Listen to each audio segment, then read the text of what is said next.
वैदिक काल की 64 कलाएं जो रिलेवेंट है वो सिखानी चाहिए। गुरुकुल शिक्षा को मुख्य धारा उल्टा करना चाहिए, मुख्य धारा को गुरुकुल शिक्षा से जोड़ना चाहिए, क्योंकि अपनी गुरुकुल शिक्षा है ना, वैसा ही मॉडल शिक्षा का फिनलैंड में है, और फिनलैंड शिक्षा में दुनिया में अग्रणी देश है उस शिक्षा पद्धति के कारण। उस शिक्षा पद्धति को चलाने वाले शिक्षकों की अलग यूनिवर्सिटी उनकी है, और उस देश में बाहर से बहुत सारे लोग आते हैं, क्योंकि वहां जनसंख्या कम है तो वो लेते हैं सभी देशों की।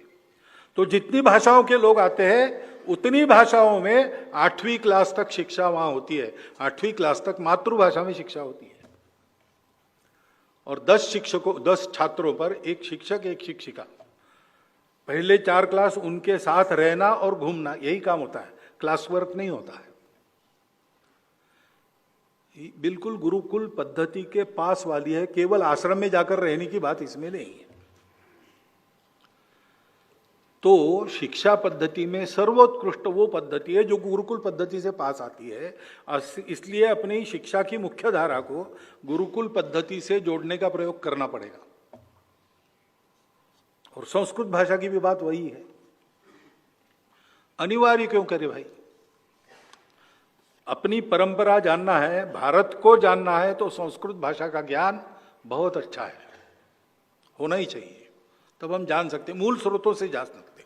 हमको भाषांतर पढ़ने नहीं पड़ते, और भाषांतर बहुत सारे गलत किए हैं अथवा किए गए।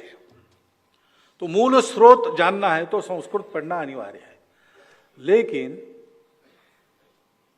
स्कूल में मुझे घर से भेजा, संस्कृत परीक्षा दो, किला पारडी की परीक्षाएं चलती थी, तो मेरा मन नहीं लगा। लेकिन घर में मुझे संस्कृत स्तोत्र सिखाए गए, वो मैंने याद कर लिए। और संस्कृत भारती की पद्धति जब मैंने देखी तो मैंने देखा कि संस्कृत के बारे में शंकित लोग भी उनके प्रशिक्षण वर्ग में आते हैं, 10 दिन में बोलचाल की संस्कृत सीख लेते बड़े आनंद से। सिखाने का तत्व यह है कि सिखाने वाला उसकी उत्कृष्टता चाहिए, और छात्र के लेवल पर उतरकर उसको सिखाने की उसकी कला चाहिए, तो वो रस उत्पन्न कर सकता है शिक्षा में। क्योंकि शिक्षा बाहर से देना नहीं है, शिक्षा मनुष्य के अंदर के ज्ञान को प्रस्फुटित करने की कला है। ये सब संस्कृत परंपरा से ही आता है, तो उसका उपयोग करके हम संस्कृत प्रमोट करें, अपने घर में संस्कृत स्तोत्र वगैरह करें। उसकी बारीकियां, उसके कुछ बड़े मनोरंजक है। तक्रम शक्रस्य दुर्लभा, ऐसा एक अंतिम पंक्ति है, यानी मट्ठा इंद्र को भी दुर्लभ है, पीने वाला मट्ठा। उसके पहले 3 प्रश्न है। भोजनांते च किम पेयम, मट्ठा, भोजन के बाद क्या पीना है। जयंत कस्यवी सुता, इंद्र, जयंत इंद्र का पुत्र है। और कथम विष्णुपदम प्रोक्तम, विष्णुपद कैसा है, दुर्लभा।